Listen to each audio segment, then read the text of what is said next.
no seu capítulo 6. Estamos encerrando hoje a nossa série de exposições na primeira carta de Paulo a Timóteo.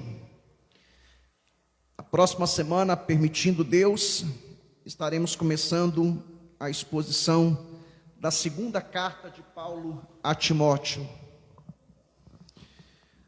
Deus colocou em nosso coração para a gente ministrar uma série nas cartas paulinas. Agora só está faltando 2 Timóteo, Tito e Filemão. Muito bem, segunda carta de Paulo a Timóteo, capítulo 6, a partir do versículo 17 até o versículo 21. Vamos lá? Exorta aos ricos do presente século que não sejam orgulhosos, nem depositem a sua esperança na instabilidade da riqueza, mas em Deus, que tudo nos proporciona ricamente para o nosso gozo. Que pratiquem o bem, sejam ricos de boas obras, generosos em dar e prontos a repartir, que acumulem para si mesmos tesouro sólido, fundamento para o futuro, a fim de se apoderarem da verdadeira vida. Versículo 20. E tu, ó Timóteo, guarda o que foi confiado, evitando os falatórios inúteis e profanos, as contradições do saber, como falsamente lhe chamam. Pois alguns, professando, se desviaram da fé. A graça seja convosco. Podemos assentar?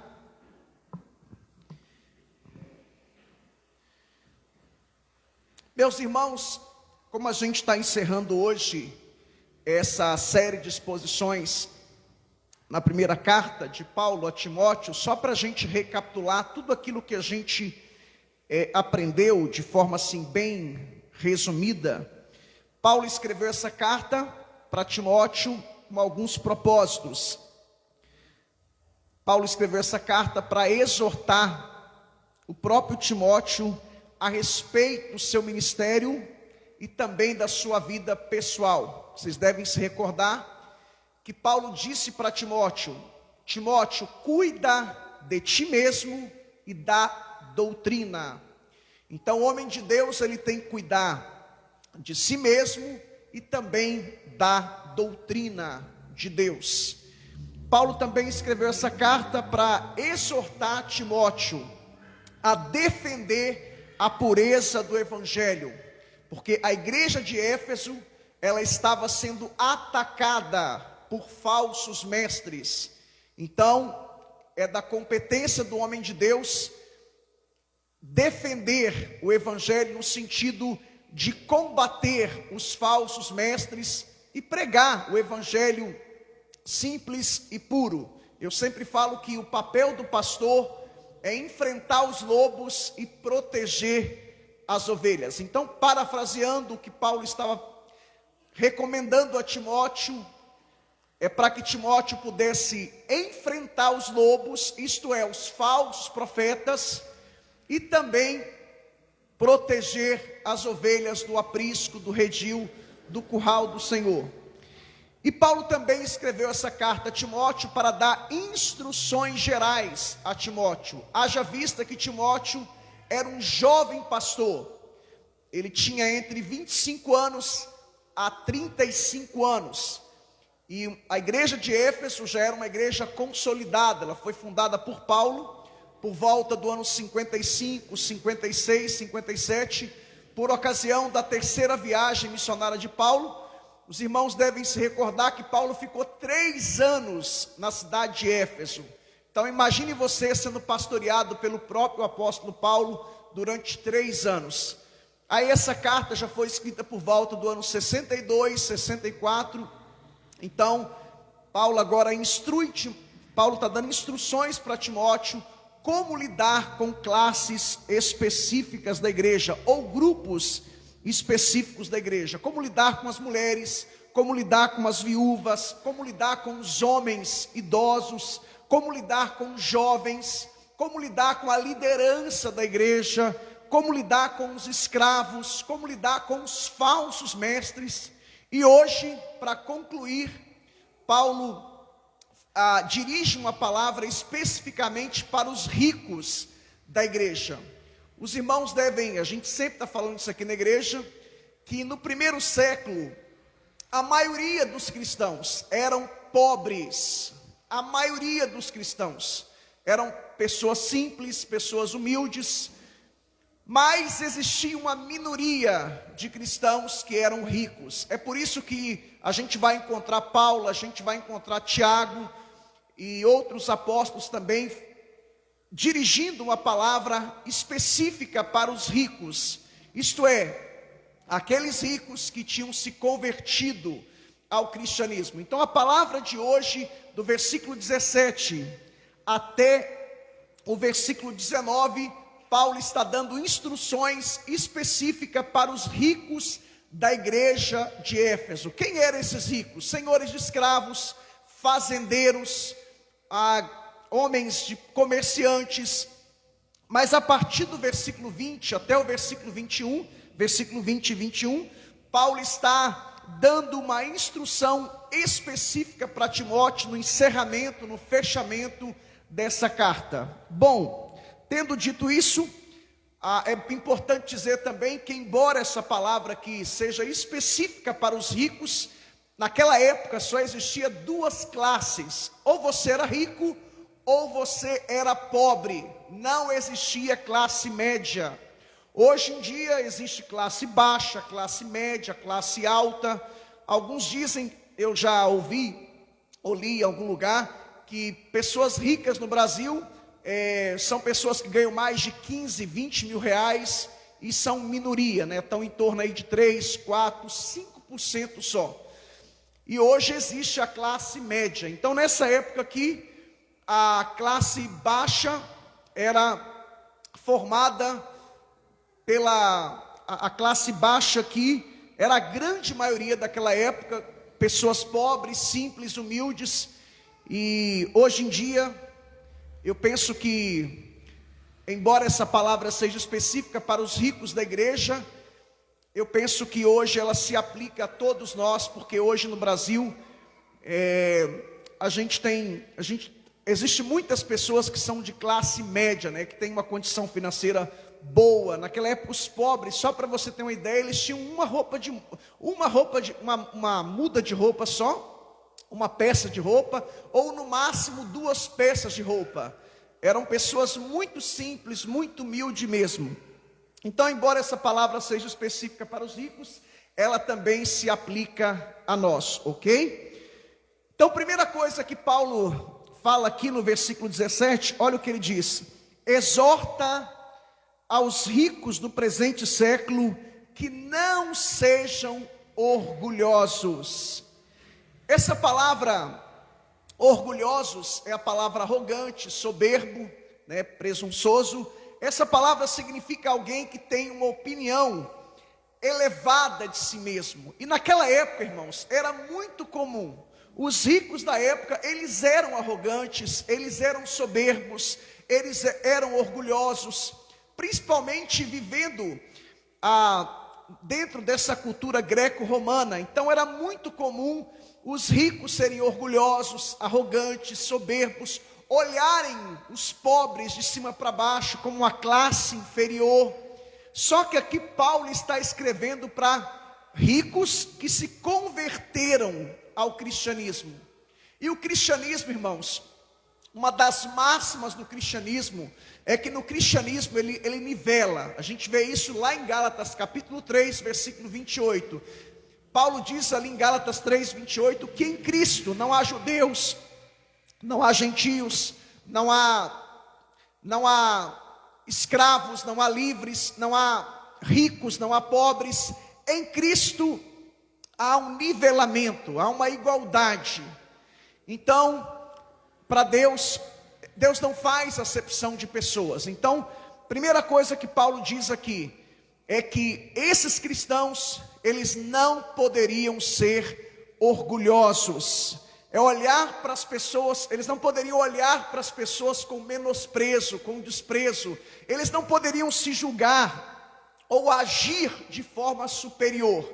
Isso não combina, irmãos, com os cristãos. Isso não combina com a gente, tá? A gente vai ver em várias passagens da Bíblia que a gente tem que ser humilde, né? Que é o oposto de orgulho. O orgulhoso é aquela pessoa que se julga superior a tudo e todos. Ele olha as pessoas à sua volta de cima para baixo, ele age com aquele ar de superioridade, né?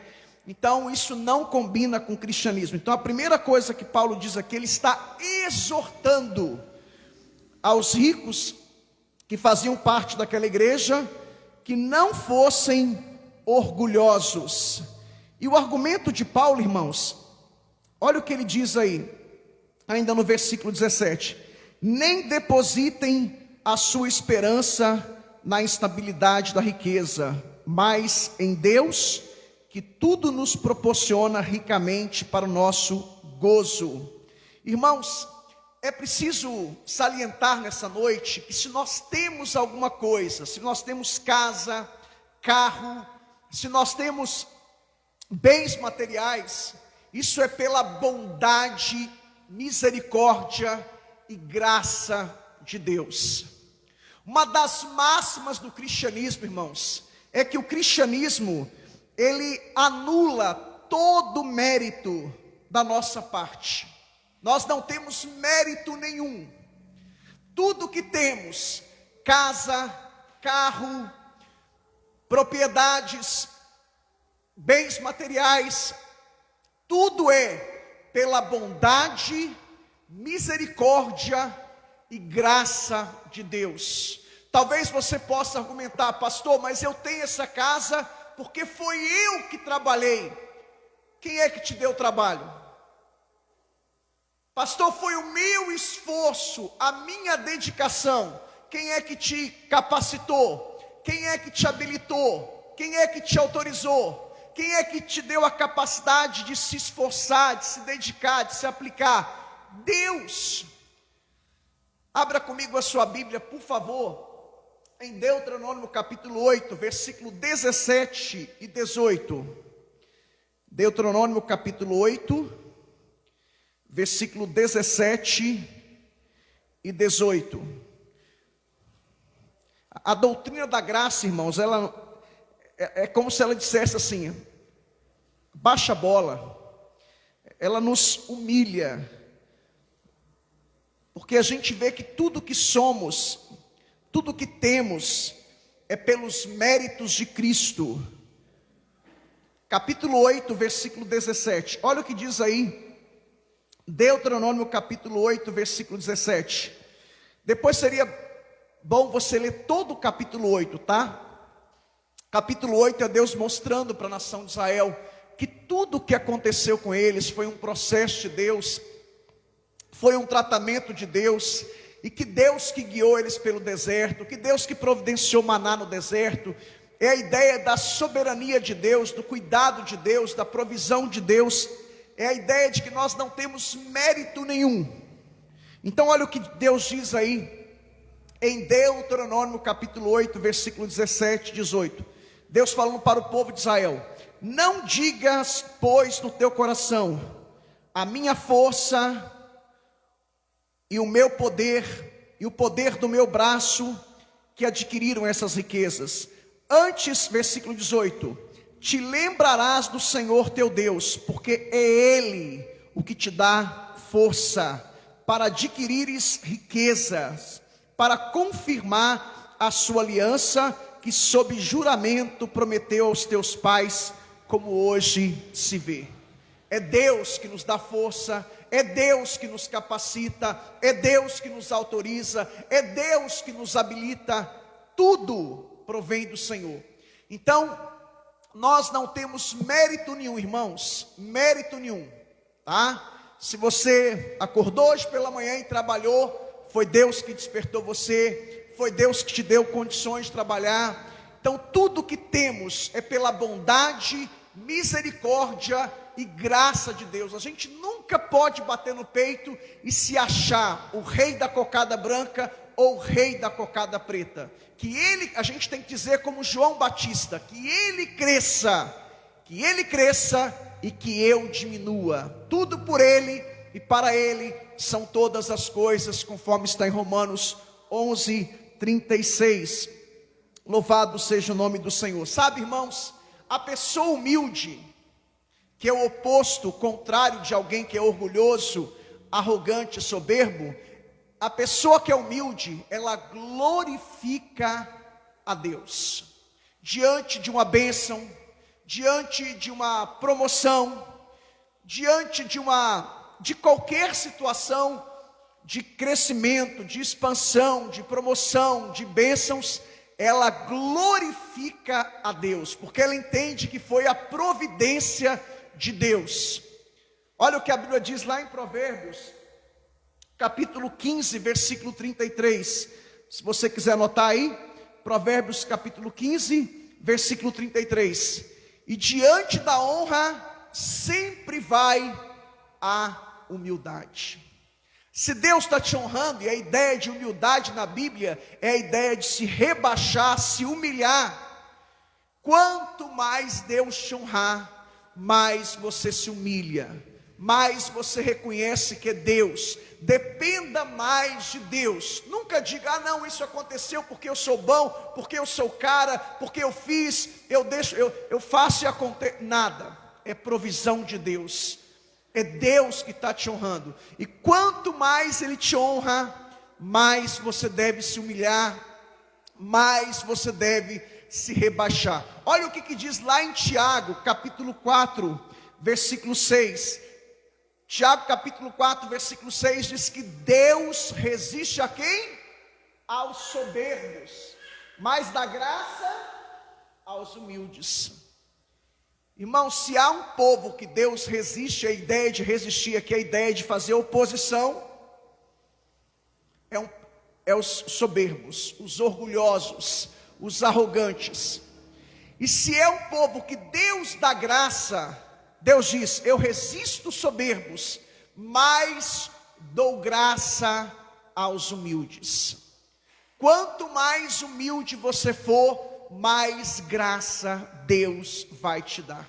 Ele resiste os soberbos, mas dá graça aos humildes. Irmãos, Paulo também aqui está dizendo no versículo 17, que nós temos que confiar em Deus. A gente não deve colocar a nossa confiança nas riquezas, nos bens materiais. Por quê? Porque as coisas, os ladrões podem roubar, os seus bens podem desvalorizar.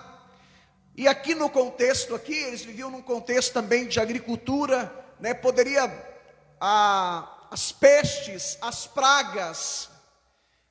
A gente tem alguns exemplos, por exemplo, 1929, o que aconteceu nos Estados Unidos? Aquela crise. Gente que dormiu milionário, quando abriu a bolsa de valores no dia seguinte, acordou quebrado, falido. Gente que era bilionário. Os Estados Unidos quebrou, faliu. Foi um recomeço, a crise de 1929 nos Estados Unidos. Muitas pessoas suicidaram. Aqui no Brasil a gente teve um exemplo, no plano Collor, ex-presidente Collor. Pessoas que, eu conheço um homem aqui em Taubaté, não vou citar o nome por uma questão de ética, ele tinha bastante dinheiro na poupança, e aí o que aconteceu? O dinheiro foi confiscado, as pessoas perderam praticamente tudo. Aí esse homem hoje, ele não investe mais na poupança, ele compra terrenos, compra casas. Quantas pessoas quebraram com o plano Collor? Quantas pessoas suicidaram por causa do plano Collor? Então, irmãos, o que Paulo está dizendo aqui? Não coloque a sua confiança no dinheiro, nas riquezas. E Paulo usa o argumento, ele diz, volta lá para 1 Timóteo, que nós estamos para Deuteronômio, capítulo 6, versículo 17.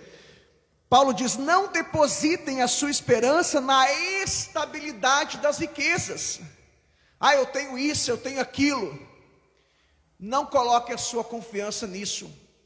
Mas Paulo diz, coloque a sua confiança em Deus. É a ideia, irmãos, de que Deus é que cuida de nós. Deus é que supre as nossas necessidades. Não que seja errado investir, fazer planejamento. Não é isso que Paulo está combatendo. O que Paulo está combatendo aqui é quando você coloca o seu dinheiro naquilo, quando você confia naquilo, quando você deposita a sua esperança nos seus investimentos, na sua riqueza. E Paulo está dizendo que a gente tem que confiar em Deus, que Ele que supre, é Ele que cuida, é Ele que nos sustenta, Ele ainda é o nosso Jeová Jireh. Então não é errado investir, não é errado fazer planejamentos, não é errado você planejar o futuro. O que é errado é você colocar o seu coração no seu dinheiro, nos seus investimentos, nas suas riquezas e não em Deus. Deus, eu estou investindo, eu estou planejando, eu comprei isso, comprei aquilo, mas eu confio no Senhor, eu dependo do Senhor, Tu és o meu Deus. Lembra lá de Tiago? A crítica, a censura de Tiago foi que as pessoas, no caso os ricos lá, Tiago capítulo 5, é que eles faziam seus planos sem incluir Deus. Aí Deus diz, Tiago diz, se Deus quiser, nós faremos, nós compraremos. Irmãos, a gente tem que incluir Deus em tudo na nossa vida, em tudo. Deus tem que ser o centro, Deus tem que ocupar o primeiro lugar em tudo nas nossas vidas. Portanto, não faça nada, não invista, não compra sem antes consultar a Deus. Senhor, é a tua vontade? O Senhor permite que eu compre isso, que eu faça aquilo? O Senhor está nesse negócio? E Deus tem as suas formas de falar. A forma ordinária de Deus falar é a Bíblia, mas Deus pode falar através dos dons espirituais. Nós somos uma igreja que cremos na contemporaneidade dos dons, na continuidade dos dons. Deus pode falar através de sonhos. A gente vê isso no Antigo e Novo Testamento. Deus pode falar de forma audível. Deus pode falar no seu interior. Deus pode falar através da letra de uma música, de um louvor. Enfim, Deus fala de diversas maneiras e formas. É claro que a forma ordinária é a palavra de Deus. Ok? Então, irmãos, a gente tem que incluir Deus em tudo. Não coloque o seu coração nas riquezas, nos bens materiais. Esse é o primeiro ponto aqui de Tiago. E ainda no versículo 17, para fechar, Tiago diz que tudo Deus nos proporciona. Versículo 17, nem deposite a sua esperança na estabilidade da riqueza, mas em Deus, que tudo nos proporciona ricamente para o nosso gozo, prazer. É o que está aí no final do versículo, para o nosso prazer, satisfação. Irmãos, eu disse aqui recentemente, em uma das pregações, que Deus, Ele nos criou com algumas finalidades. Finalidade número 1, Ele nos criou para adorá-lo e para servi-lo. Em segundo lugar, Deus nos criou para servir o nosso próximo. E em terceiro lugar, Deus nos criou para termos prazeres legítimos. O que é um prazer legítimo? Por exemplo, quando você come uma picanha, uma lasanha, uma pizza, um lanche, isso são prazeres legítimos. A Bíblia condena a glutonaria, tá? Mas comer não é pecado. Como também condena a embriaguez. Quando você, por exemplo, dorme, descansa, isso é um prazer legítimo. Quando você viaja com a sua esposa, a sua família, isso é um prazer legítimo. Quando você está no momento de lazer, isso é um prazer legítimo. Sexo no casamento é um prazer legítimo. Então Deus nos criou também para termos prazeres legítimos. Amém, irmãos?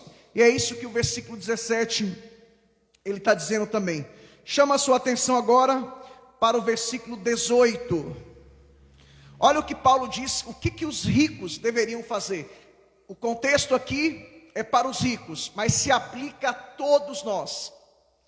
Versículo 18, Paulo diz: olha, vocês devem praticar o bem, sejam ricos de boas obras, sejam generosos em dar e prontos a repartir.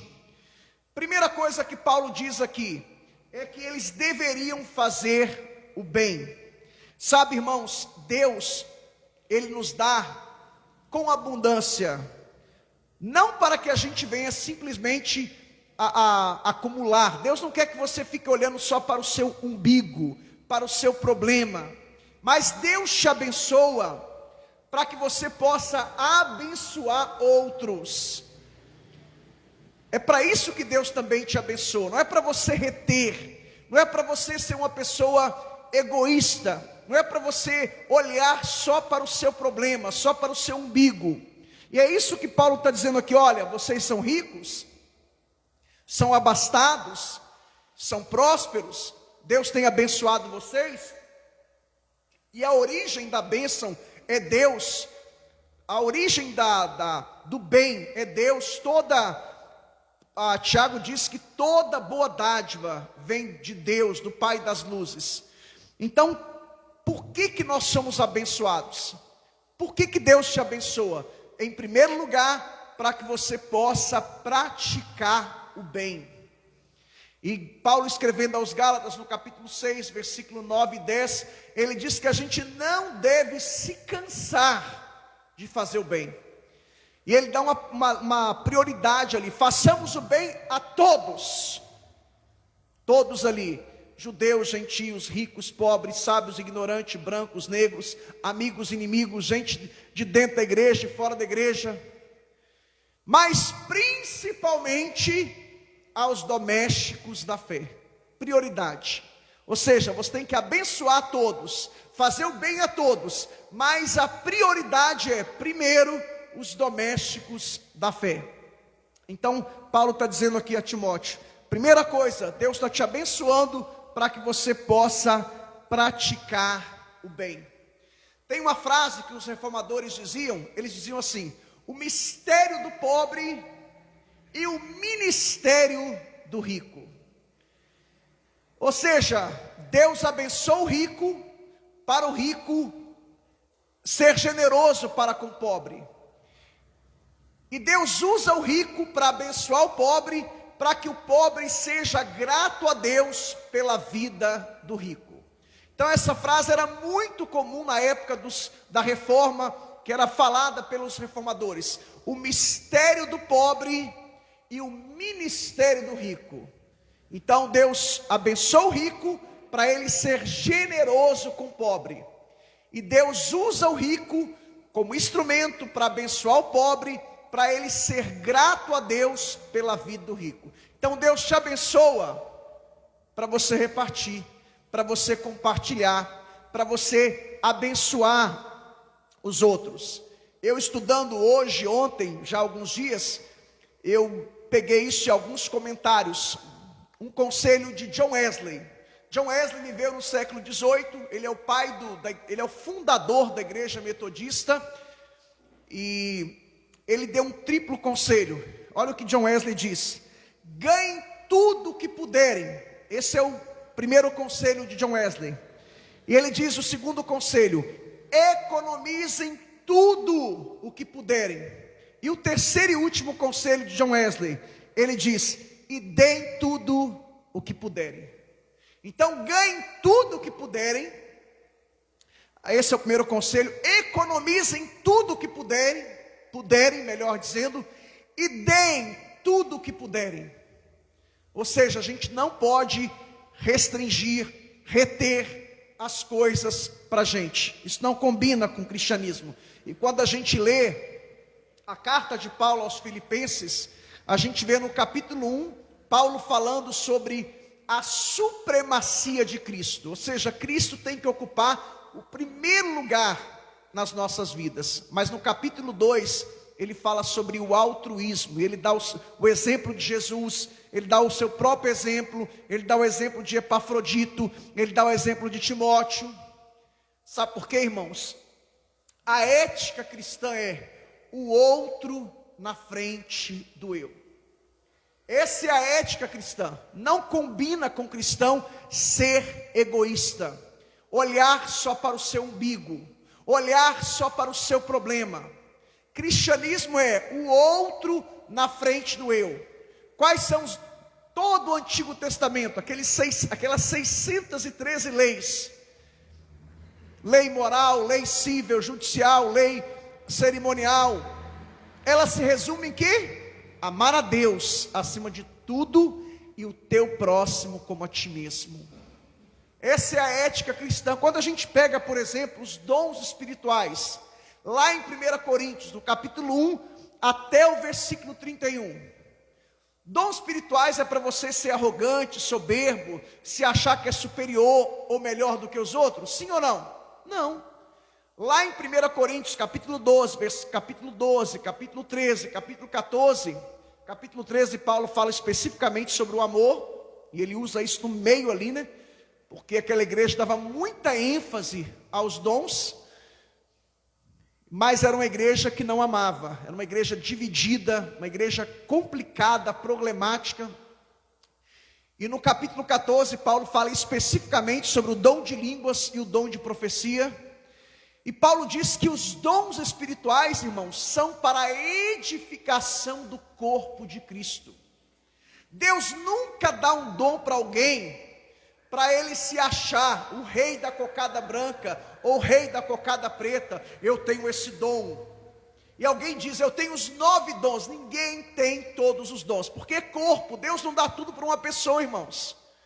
É um corpo. Deus dá um pouquinho para Milene, um pouquinho para Suzy, para Gisele, para Beth, porque é um corpo. É como se fosse uma banda, um conjunto, um time de futebol. Deus não dá tudo para uma pessoa. Nós somos o corpo. E depois Paulo ainda usa a figura do corpo. Um é pé, outro é mão, outro é olho. Então ninguém tem os 9 dons. Ninguém.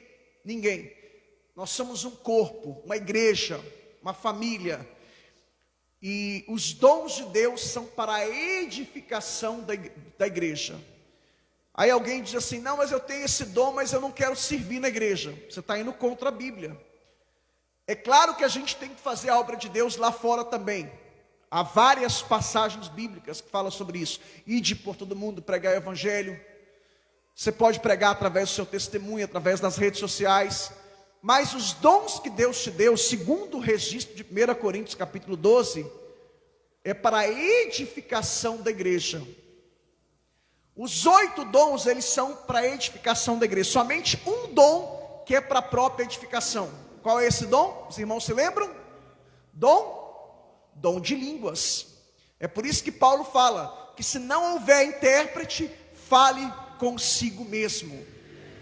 Essa é a recomendação de Paulo. Não tem intérprete, fale consigo mesmo. Por quê? Porque o dom de língua, segundo Paulo, ele não edifica ninguém, ele edifica a si mesmo. Ele vai edificar só você. Mas se tem intérprete, está em extinção hoje, né, dentro dos moldes bíblicos, está em extinção, que a gente vê em muitos redutos aí, você vê que não tem nada a ver, você vê que é mais um show gospel, um teatro, né? Em algumas vezes da minha vida, Deus me usou a interpretação de língua. Deus tomou alguém lá, a pessoa falou e depois Deus falou no meu coração, olha isso. Tive uma experiência com a minha esposa, né? Eu estava namorando com a Suzy, nunca vou me esquecer disso. Aliás, namorando não.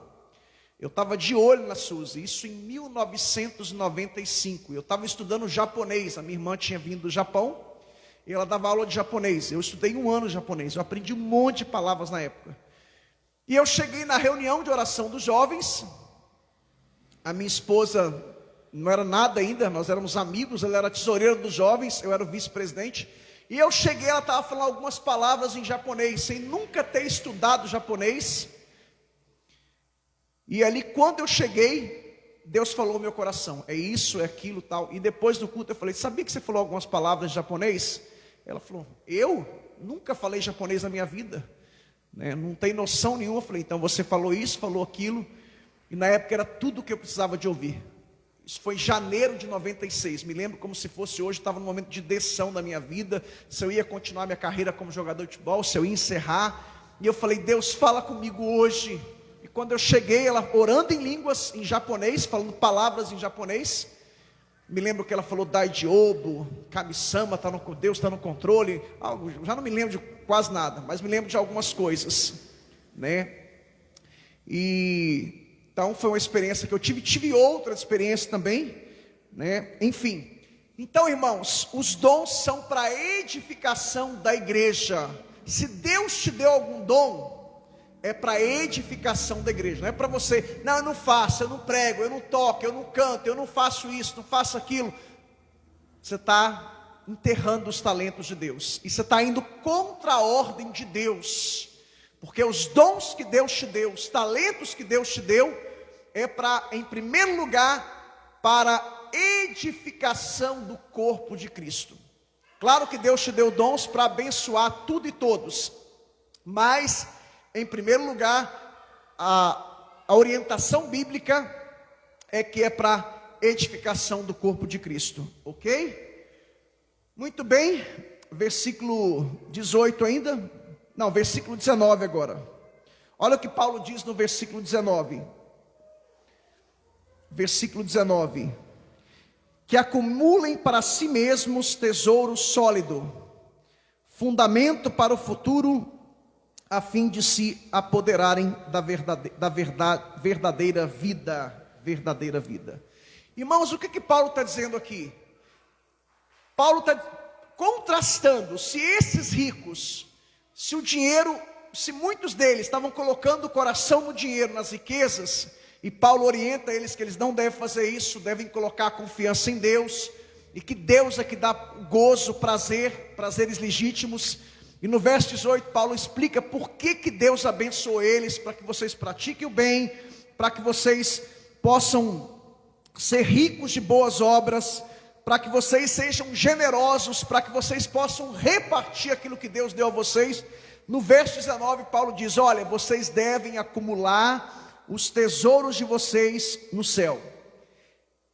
Lembra que Jesus disse que nós devemos ajuntar o nosso tesouro lá no céu, onde os ladrões, a traça e a ferrugem não podem destruí-lo? Mas deixa eu aproveitar e dar uma explicação aqui, porque nos anos 70, a primeira pessoa a se converter na minha família foi a tia Glória. A minha mãe é irmã da tia Glória. A tia Glória foi membro fundadora, dorme no Senhor, a avó da Lívia. A tia Glória converteu nos idos de 60, nos anos 70, 60 melhor dizendo, lá no norte do Paraná, ou sul, norte, sul, depois você vê lá, se é norte, se é sul, lá no Paraná. E a minha tia Glória, ela evangelizou a minha avó se converteu nos idos dos início dos anos 70, e o meu bisavô era muito rico, o seu tataravô, Lívia, era muito rico, era delegado na cidade de Lajinha. O homem tinha terra a perder de vista. Meu bisavô Gonzaga, seu tataravô Gonzaga. E aí quando ele foi fazer a divisão das terras, a minha mãe leu esse versículo, a minha avó, melhor dizendo, falou assim, não quero nada aqui na terra, meu tesouro é no céu. E ela lembrou desse versículo, a Bíblia diz que aqui na terra a traça e a ferrugem vai comer. E ela abriu mão das terras. Hoje eu poderia ter, irmãos, umas 10 alqueiras de terra, ou 15 alqueiras de terra, mas não tive por uma interpretação errada. Eu sei que a minha avó era uma mulher muito piedosa, muito dedicada, mas não tinha o conhecimento, né? Não fez uma exegese correta desse texto. Então, para que ninguém faça isso, tá? Não quero nada aqui na terra, eu quero ser um franciscano. Nada disso. Não é essa a ideia de Paulo aqui. Parafraseando o que Paulo quer dizer aqui, e o que Jesus queria dizer também, é que as riquezas espirituais jamais podem ser roubadas. Ou seja, as coisas aqui da terra, hoje você tem, amanhã seu filho pode não ter mais. Quantos casos que você já ouviu? O cara morreu, deixou propriedade, deixou fazenda, e o filho perdeu tudo, ou o neto, ou o bisneto. Então a ideia aqui é que aqui na terra tudo é passageiro, tudo, as coisas transferem, passam de uma mão para outra. Então a ideia de Jesus e a ideia de Paulo aqui é que as riquezas espirituais, elas jamais podem ser roubadas. Então não é errado, você pode investir aqui na terra e deve investir. O que Paulo condena é você colocar o coração nessas coisas, né? Porque senão você pode cometer o mesmo erro de exegese que a minha avó cometeu lá nos anos 70. E aí meu bisavô falou: então se você não quer, né, eu vou ter que dar. Passou a parte dela para os outros irmãos, né? E todos ficaram ricos depois, tem bastante terra, né? Inclusive a Flavinha, minha irmã, casou com um primo segundo grau dela, que aquilo também é terra, ganhou bastante terra. Então, né, Lívia, a gente podia ter bastante terra hoje, não tem, porque a minha avó fez uma interpretação errada desse texto aqui. Irmãos, e o que Paulo quer dizer também aqui é que a gente deve buscar as coisas lá do alto. Ou seja, é aquilo que está lá em Mateus capítulo 6, 33. Você tem que sonhar aqui na terra, projetar, querer conquistar. Eu quero comprar uma casa, eu quero construir, eu quero um carro melhor. Nada disso é errado. O que é errado é você priorizar isso, colocar isso como a coisa mais importante. Então a ideia aqui desse versículo é o que está lá em Mateus 6,33. Nós devemos buscar em primeiro lugar o reino de Deus e a sua justiça. Em segundo lugar, você pode buscar casa, carro, né? Você pode buscar querer crescer, querer prosperar. Nada disso é pecado, porque a gente vê tanto no Antigo Testamento como no Novo Testamento homens que eram ricos. Abraão, Isaac, Jacó, Jó era o homem mais rico do mundo, era o Bill Gates da época. Salomão o reino dele era os Estados Unidos nos dias atuais. Novo Testamento, José de Arimateia, Gaio, que recebeu Paulo lá em Corinto, a Nicodemos, a Lídia, vendedora de púrpura. Então não há problema em ser rico. Aqui tinha membros ricos nessa igreja. O problema está você colocar isso como prioridade, como primazia. Em primeiro lugar, reino de Deus e justiça de Deus. Ou seja, aquilo que a gente sempre fala aqui na igreja. Primeiro Deus, depois a sua família, e em terceiro lugar, igreja e trabalho. A igreja não pode tomar o lugar do trabalho, e nem o trabalho pode tomar o lugar da igreja. A gente tem que conciliar. Não pode deixar um tomar o lugar do outro, ok? E para agora versículo 20 e 21, versículo 17, 18, 19, são orientações, instruções de Paulo para os ricos. Agora versículo 20 e 21, é Paulo concluindo essa carta, fazendo um resumo de tudo que Paulo tinha instruído Timóteo, no tocante à piedade, no tocante à doutrina, no tocante ao evangelho. O que está aí no versículo 20? Vamos lá? Ó Timóteo, guarda o quê?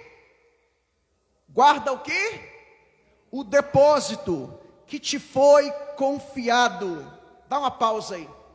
Irmãos, esse versículo, como também 1 Timóteo 1,12, 1 Timóteo 1,14, aliás, 2 Timóteo 1,12, 2 Timóteo 1,14, abra sua Bíblia por favor em 2 Timóteo 1,12 e 1,14, 2 Timóteo 1,12 e 2 Timóteo 1,14, olha o que diz 1,12, e por isso estou sofrendo essas coisas, não me envergonho, porque sei em quem tenho crido, estou certo que Ele é poderoso para guardar o meu depósito até aquele dia. Olha o 14, guarda o bom depósito mediante o Espírito que habita em nós. Mais o 14, irmãos, esses versículos têm sido muito mal compreendidos. Você já deve ter ouvido alguém falar assim: eu tenho depósito com Deus, eu tenho crédito com Deus. E aí, campeão, está orando muito ou pouco? Não, eu estou orando pouco, mas eu tenho depósito. Já jejuei muito, já orei muito. Irmãos, isso é uma exegese do texto. Exegese é você colocar no texto que não está no texto. Não tem nada a ver. Primeiro que ninguém tem depósito com Deus. Ninguém tem crédito nenhum. Tudo é graça. Qual que é a ideia aqui, irmãos? A palavra depósito aqui, como também em 2 Timóteo 1,12 e 2 Timóteo 1,14, é guardar a verdade do Evangelho. É o Evangelho, tudo aquilo que Timóteo recebeu de Paulo. Então, em toda a carta, Paulo falou sobre piedade, sobre sã doutrina, sobre Evangelho. Por quê? Porque a igreja de Éfeso estava sendo atacada por falsos mestres. Então Paulo está dizendo, olha, estão tentando, resumindo, parafraseando, estão tentando adulterar a mensagem, os falsos profetas estão tentando adulterar a mensagem, falsificar a mensagem, adaptar a mensagem, fazer inovações, trazer modismos. Aí Paulo conclui dizendo, Timóteo, um resumão de tudo que eu falei para você, guarda o Evangelho. Essa é a primeira instrução que Paulo dá no resumo geral, no conjunto da obra. Paulo diz para Timóteo, guarda o Evangelho, guarda o depósito que é o Evangelho, que é a sã doutrina, tudo aquilo que você aprendeu de mim. Porque Paulo foi o mentor, foi o tutor, foi o pastor, o líder de Timóteo. E quem é que ensinou Paulo? Quem é que ensinou Paulo? Paulo aprendeu com quem? 1 Coríntios 11, 23 diz o quê? Aliás, 1 Coríntios 11, 23. O que ele diz? Porque eu ensinei aquilo que eu recebi do Senhor Jesus. Agora abra em Gálatas 1, 11 e 12. Gálatas capítulo 1, versículo 11 e 12. Olha o que Paulo diz aí em Gálatas capítulo 1, versículo 11 e 12.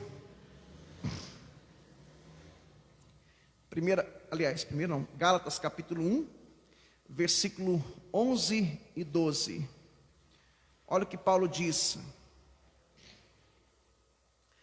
Faço, porém, saber, irmãos, que o evangelho por mim anunciado não é segundo o homem, porque eu não recebi e nem aprendi de homem algum, mas mediante revelação de Jesus Cristo. Você deve se recordar que quando Paulo se converteu em Damasco, ele foi para a Arábia, ficou 3 anos num seminário intensivo com o Senhor. Assim como os apóstolos, e está aí no capítulo 1 de Gálatas mesmo, só você ler na sequência aí, versículos posteriores.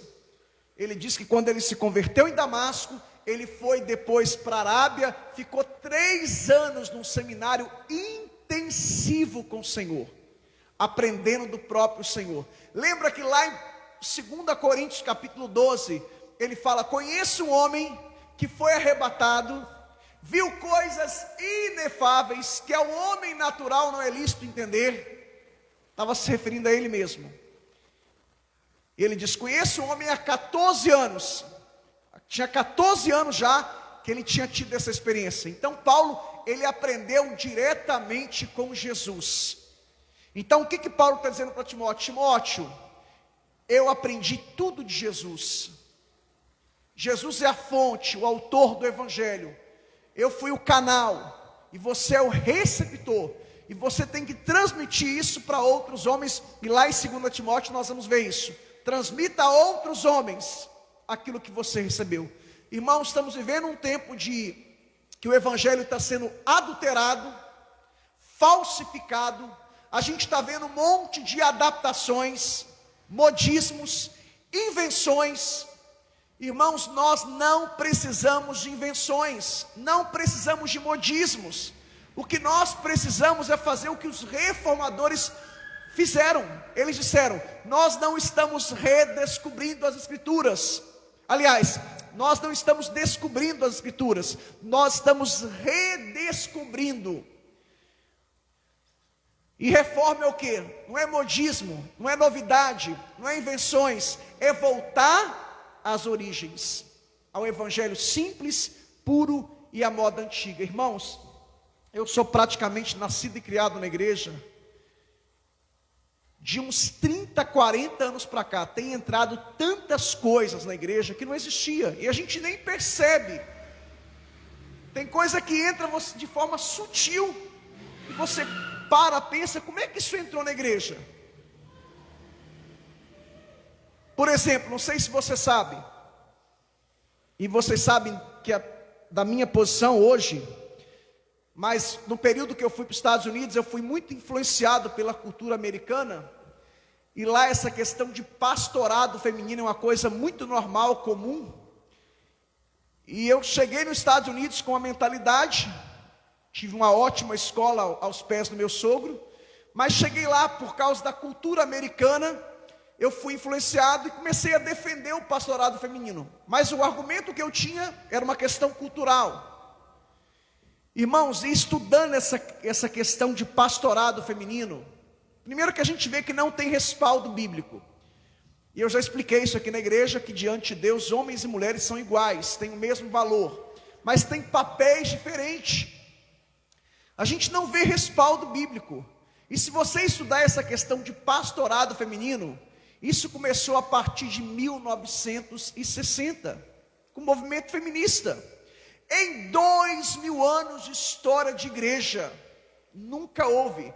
Aí eu e minha esposa sentamos, fizemos um estudo minucioso, que ela já tinha sido ordenada pastora. Lá nos Estados Unidos, a Convenção Americana da Assembleia de Deus fez o possível para ordenar ela. A gente não estava convicto na época ainda, a gente não tinha sido recebido a influência total. Mas aqui no Brasil, quando chegamos, a gente embarcou. Aí sentei com ela e falei, Suzy, e aí? Erramos. Ela falou, eu renuncio a esse cargo porque não tem base bíblica, não tem suporte, não tem respaldo bíblico. Então, irmãos, é tanta coisa que tem entrado no seio da igreja evangélica, e a gente não sabe como que entrou. E agora, recentemente, um pastor famoso, pastor Ed René Kivitz, da Igreja Batista, ele falou que a Bíblia precisa de uma atualização. E ele dá alguns exemplos. Ele fala da questão que a mulher ser submissa, da questão da escravidão. A Bíblia não precisa de uma atualização, irmãos. Nós que precisamos de nos encaixarmos na palavra. O problema é que a gente quer que a palavra venha se adaptar a nós. É nós que temos que aderir, se adaptar à palavra. E a Bíblia diz lá em 2 Timóteo, capítulo 3, versículo 16. Vamos ler essa passagem? 2 Timóteo, capítulo 3, versículo 16. Toda a escritura, de Gênesis a Apocalipse, é inspirada por Deus. É útil para o ensino, para a repreensão, para a correção, para a educação na justiça, a fim de que o homem de Deus seja perfeito e perfeitamente habilitado para toda obra. Então toda a Bíblia, de Gênesis a Apocalipse, é inspirada por Deus. É inspirada, é palavra de Deus. Os autores escreveram sob a inspiração, no Antigo Testamento os profetas, no Novo os apóstolos. Mais de 40 autores diversos, reis, sacerdotes, profetas, agricultores, pescadores, escreveram sob a inspiração, num período de 1500 anos. É a palavra de Deus. O problema é que a gente quer inventar moda, a gente quer reinventar a roda. E o que a gente precisa, irmãos, é isso aqui, é seguir o conselho que Paulo deu a Timóteo. Guarda o evangelho, não aceite adaptações, não aceite modismos, não aceite inovações. E graças a Deus que a nossa igreja está passando por um processo de retorno.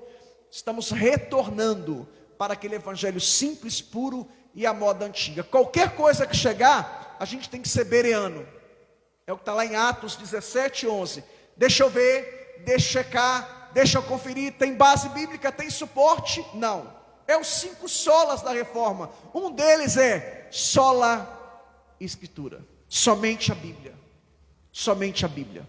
Não queremos nenhum modismo, nenhuma inovação, nenhuma adaptação. E Paulo conclui dando outro conselho a Timóteo. Olha aí, versículo 20. Evita os falatórios inúteis e profanos. Era o que os falsos profetas faziam. Ficavam falando sobre genealogias, mitos, tradições judaicas. Aí Paulo está dizendo para eles, Timóteo é exortado por Paulo aqui a evitar debates que visam unicamente o orgulho e a autopromoção. Timóteo, evita esses debates, essas discussões vazias que visam unicamente a autopromoção e o orgulho. Era isso que Timóteo estava sendo orientado por Paulo. Parafraseando o que Paulo estava falando para Timóteo. Timóteo, é preferível uma consciência limpa, uma vida santa e uma vida piedosa. É isso que os homens de Deus e mulheres de Deus têm que buscar. Uma consciência limpa, uma vida santa e uma vida de piedade. Piedade no grego, eusébia, no latim pietas, que é a ideia de dedicação, devoção a Deus e a sua palavra. Nós até postamos ontem, que a gente vive um tempo de redes sociais. Nós postamos na nossa página ontem de ontem. É preciso digitar menos e viver mais. Porque hoje existem os teólogos da internet. Os caras só sabem discutir, debater, só treta. Mas você não conhece, você não sabe quem que é. Então digite menos e viva mais. Um vídeo muito bom até do pastor Leandro Lima, que é pastor em Santo Amaro. É preciso digitar menos e viver mais. E por fim, Paulo conclui no versículo 21. Ele diz, a graça seja convosco. Por quê? Porque essa carta, embora ela foi endereçada a Timóteo, mas ela também é para a igreja, para ser lida na igreja. Porque nós já explicamos aqui que no primeiro século, a maioria das pessoas eram analfabetas. Então as cartas eram lidas na igreja. Lidas, explicadas pelos pastores da igreja. Aí Paulo termina essa carta da mesma forma que ele começou lá em 1 Timóteo 1:2. Ele termina dizendo, dando uma ênfase na graça de Deus. Paulo diz, a graça seja convosco. Irmãos, é tudo que nós precisamos, da graça de Deus. Amém? Joe Piper diz que tudo é graça. Se você acordou, dormiu, trabalhou, comeu, bebeu, viajou, tudo é graça de Deus. Amém? O favor imerecido de Deus. Nós não merecemos nada. E ainda no versículo 21, Paulo diz que essas pessoas que ficavam só debatendo, discutindo, Paulo, eles, por alguns professando, se desviaram da fé. Lembra que lá em 1 Timóteo 1:20 ele fala de Alexandre, de Mineu? Essas pessoas que só querem arrumar treta, confusão, briga, ficar debatendo, irmãos, mais cedo ou mais tarde a máscara dessas pessoas cai. Se desviam. Porque homens de Deus, mulheres de Deus, eles não perdem tempo para ficar tretando, para ficar debatendo, discutindo. Uma coisa é um debate de ideias, que era muito comum na academia, e é comum até hoje, principalmente no tempo da reforma. Um debate de ideias, como ontem teve no Brasil inteiro, na Band, pergunta, resposta, réplica, tréplica, um debate de ideias, enfim. Irmãos, vamos nos colocar em pé, vamos orar.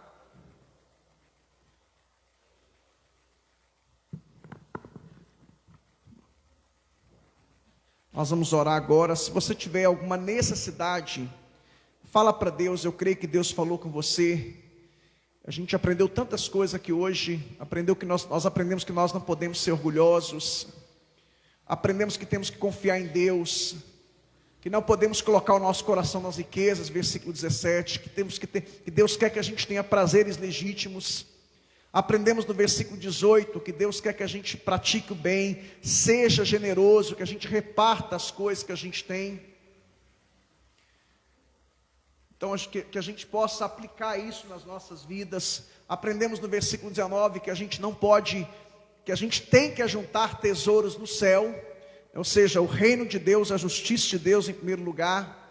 E aprendemos no versículo 20 que a gente tem que guardar o evangelho, que a gente não tem crédito nem depósito nenhum com Deus, a gente tem que guardar aquilo que a gente recebeu, que está aqui na Bíblia, que a gente tem que evitar os falatórios, os debates, discussões inúteis, e por fim, depender da graça de Deus. Inclina a sua cabeça. Pai,